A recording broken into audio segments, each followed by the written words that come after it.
Salve família vascaína! Seja bem-vindo aí a mais um vídeo no canal. Eu sou o Thiago, você está no canal Vasco em Família e também aqui no canal Cruz Maltino Sem Fronteira. Sejam muito bem-vindos aí, se não forem inscritos, dá aquela moral, se inscreve aí, deixa o like também, o like é importante pra gente estar chegando a mais vascaínos e não esquece também de ativar o sininho de notificação para não perder os próximos vídeos. Tá sempre por aqui, dando aquela moral aqui pro Thiagão, deixando seu comentário, a sua opinião acrescenta demais e a gente tá trocando aquela ideia de vascaíno pra vascaíno e aqui eu respondo geral. A sua participação é fundamental aqui no canal. Bora pro vídeo, família vascaína! Thiagão tá fazendo 30 anos hoje. Caraca, estamos vivendo que momento, hein? O 10º colocado numa Série B. Mas vamos trocar uma ideia de Vasco? Vamos repercutir o quê? A gestão de merda toma a decisão aí de 1.000 ingressos num valor de R$250. Você tem que fazer um teste de R$140 para ver o Marquinhos Gabriel em campo. Jabá, Morato, é brincadeira. Aí tem uns passador de pano que mete assim, pá, 1.000 vozes. Olha isso que eles botam, 1.000 vozes empurrando o Vasco. Puta que me pariu, vai passar pano assim lá longe, né, família vascaína? Vamos repercutir, vamos trazer desabafo do leve, vamos trazer a repercussão aí também, a nossa opinião sobre o presidente também do Fluminense que falou aí algumas coisas aí. Vamos lá, vamos trocar essa ideia? Roda a vinheta. E não há tempo que falte amor. Acompanhe o Vasco aonde ele for. Nasci pra te seguir. Então, bora pro vídeo, família vascaína. Já vamos repercutir aí, né, a entrevista do presidente do Fluminense ontem, onde ele cita aí as eleições do Vasco, né, como um dos fatores principais pro Vasco estar nessa situação aí que a gente está vivendo. Só que a gente vai repercutir aqui algumas coisas que ele falou. Concordo com ele, né, que a eleição do Vasco é um fator que atrapalha muito o andamento do clube, mas a gente precisa tirar algumas situações aí e eu quero a participação de vocês. Primeiro vamos acompanhar ele falando aí, depois a gente vem colocando as situações que a gente quer destacar aqui. Beleza? Se liga só. Fazendo essa fala aqui, porque a única coisa que a gente não pode para 2022 é transformar a eleição do Fluminense no que acontece em outros clubes. E aqui eu falo nominalmente, o Vasco. O Vasco vem numa derrocada enorme, porque há 10 ou 15 anos o Vasco tem uma briga desleal, insana, política que destruiu o clube. Judicialização, candidato, urna 7, e o Fluminense não tem isso. O Fluminense está de pé porque nós, em 2016, mesmo perdendo, fizemos a boa política. Nós, em nenhum momento, fomos detratores das pessoas. Nós, em nenhum momento, fizemos fake news. E mesmo depois que perdemos, não fizemos fake news, não criamos blogs fakes para poder atacar a instituição, para pura e simplesmente derrubar o presidente que ganhou a eleição de nós com lisura.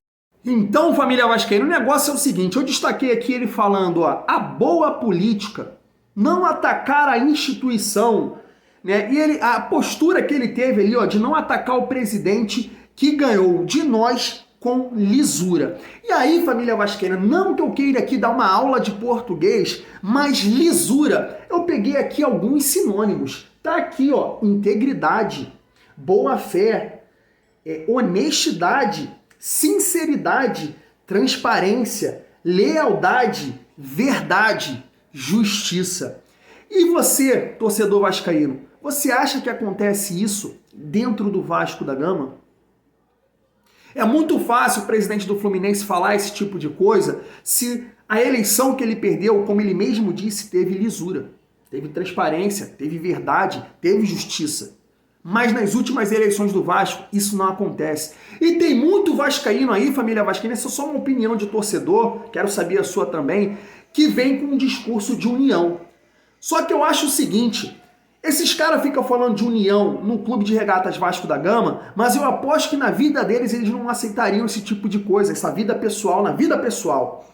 O que o Campelo fez, o que o Salgado fez, se fosse trazer para sua vida pessoal, você ia se unir com esse tipo de pessoa num negócio, na amizade ou qualquer tipo de coisa, sei lá o que se for fazer? Então só vai haver união no Clube de Regatas Vasco da Gama quando a gente tiver lisura nas eleições do Vasco e que o candidato que ganhar consiga implementar tudo que ele promete durante o período eleitoral. Uma opinião minha, não se constrói união com mentiras.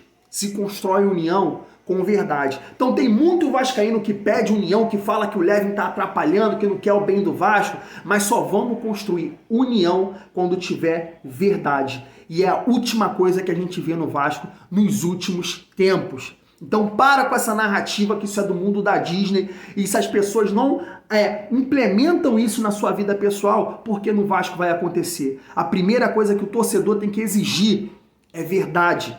Então, quando o candidato entrar e mostrar ali tudo que ele tem, realmente trazer os investimentos, fazer a política de união, aí sim vai ter união. Se constrói união com verdade. Essa é a minha opinião. E para trazer aqui e finalizar essa situação, eu trago um desabafo do Levin no dia 7.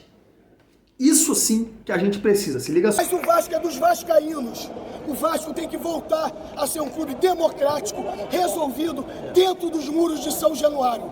Isso é uma vergonha e eu declaro aqui publicamente que eu não vou me submeter a outra eleição. Não vou. Se o vascaíno quiser que eu seja presidente, será através do resultado dessa eleição. Torcida vascaína, vamos repercutir mais uma decisão de merda dessa gestão, né? O que esperar dessa gestão. Então, primeiro a gente vai repercutir essa situação dos ingressos, né, disponíveis, aí os 1.000 ingressos. Mas primeiro eu quero colocar o seguinte, ó, tá aqui na Super Vasco aqui. Vasco pretende ter 50% da capacidade de São Januário contra o atual líder, né, que é o Curitiba. E aí eu fui na tabela do Vasco aqui para ver, é o seguinte, até enfrentarmos o Curitiba, o Vasco tem, né, Cruzeiro, Brusque, Goiás, Confiança e Sampaio Corrêa. Desses 5 jogos, o Vasco joga em casa 2 vezes, né? Que é contra o Cruzeiro e contra o Goiás. E aí, família vascaína, eu me pergunto o seguinte, o que adianta, de repente, lá contra o Curitiba, a gente ter 50% da capacidade de São Januário se a gente já estiver na merda, na lama? Que porra que vai adiantar isso? O Vasco precisa do agora. É para ontem, é ganhar e toda ajuda é bem-vinda. Então, essa gestão de merda teria que tomar a decisão de tentar colocar o máximo de torcedor, claro, com as seguranças devidas. Agora, o que vai adiantar você ter 50% da capacidade de São Januário se a gente continuar jogando esse futebol de merda? Será que a gente vai ter chance de subir daqui a 5 rodadas? O campeonato tá terminando. É para ontem. Torcedor vascaíno, é pra ontem. Então, mais uma decisão de merda. E continuando aqui, tá aqui o seguinte, ó, né? Vamos repercutir essa situação aí, né, de 1.000 ingressos liberados para São Januário no domingo. Mas aí é o seguinte, 250 ingressos, 140 o teste. Você gasta ali com alimentação, né, com gasolina, com passagem, né, com transporte. Irmão, para ver o Marquinhos Gabriel jogar, para ver o Léo Jabá, Morato, irmão, isso é sacanagem. Essa gestão é uma merda. Como é que você paga um valor desse para ver o Marquinhos Gabriel te irritando? A gente é maluco? Pagar 250, 140 de teste, transporte, tudo isso para ver o Marquinhos Gabriel, Léo Jabá, Morato. Que porra que é essa? O que essa gestão tá pensando da vida deles? Família vascaína, que merda é essa que tá acontecendo com o Vasco? Quem são esses caras que assumiu o Vasco? Não é possível, os caras não são burros assim. Alguma coisa tem por trás disso. O que eles querem pro Vasco? Que porra de decisão é essa? O que é isso? Não dá pra pensar, não é possível que os caras estão pensando, se reúnem dentro ali de uma mesa e trocam uma ideia, Osório, não sei quem, passa e decide isso. Não é possível, cara. Não é possível, isso é pra matar o vascaíno, é pra acabar com o Vasco, é pra permanecer o Vasco na Série B. E aí o Levin faz esse desabafo aqui ontem, que a gente vale a pena escutar. Se liga só. Estarrecido com essa decisão de merda, de em vez de colocar o máximo de torcedores para apoiar o time, para empurrá-lo para a Série A, botaram somente 1.000 torcedores, provavelmente a maioria convidadozinhos dessa gestão fake, que mostra dessa maneira que só pensam neles, não pensam no Vasco. O Vasco precisa do seu maior ativo, que é a torcida. do Vasco, empurrando o Vasco para a primeira divisão. Vocês deixem de ser burros e pensarem só em vocês, seus egoístas. Pensem no Vasco. Vasco precisa da torcida já. Abraço a todos. Família vascaína, pra gente estar finalizando o vídeo e pra complementar tudo que a gente já disse aqui sobre toda essa situação, o Vasco precisa de urgência, o Vasco precisa somar os pontos, e como é importante ter o seu torcedor ao seu lado, e os caras querem botar aí 50% da capacidade só apenas aí contra o Curitiba, que talvez jogando esse futebol de merda que a gente tá jogando, né? Fernando Diniz elogiando Marquinhos Gabriel. O que o Diniz tá pensando da vida dele? Né? Como o Cabo fez isso, Lisca fez isso, o que tá vendo em São Januário? Será que os caras estão tomando uma água lá que, porra, dá uma alucinação? Que não é possível, cara. Quem elogia o Marquinhos Gabriel, cara? Todo torcedor vascaíno tá percebendo que alguma coisa tem de errado aí. Não é possível, cara. Alguma coisa eles estão tomando lá que tá dando alucinação e na coletiva fala uma merda dessa que o Marquinhos Gabriel é importante. Pelo amor de Deus. Então, já que essa gestão de merda entende que não é importante ter o seu torcedor, só daqui contra o Curitiba, que eu sei lá a situação do Vasco, o Levin fez mais um desabafo hoje no Instagram dele e fez o seguinte aqui, ó. Colocou essa postagem e disse o seguinte texto, ó. Enquanto o Vasco se elitiza, retirando sua sede do bairro Vasco da Gama, impondo de forma violadora do direito do consumidor a testagem de Covid em local de sua escolha e cobrando um absurdo por um ingresso que só pode ser comprado por ricos e sócios, se afastando do povo e do torcedor por covardia de querer continuar vivendo na bolha da emissora que legitima o golpe. Eterna adversária do verdadeiro Vasco do povo e criadora do queridinho dela. Enquanto alguma coisa no futebol, o Sampaio Corrêa, ao contrário, promove ingresso a preços populares para que o seu torcedor incentive o clube a subir para a Série A, mostrando uma gestão muito mais capaz que essa mediocridade que usurpou e ilegitimamente o poder no clube, com a conivência de uma imprensa omissa e parcial.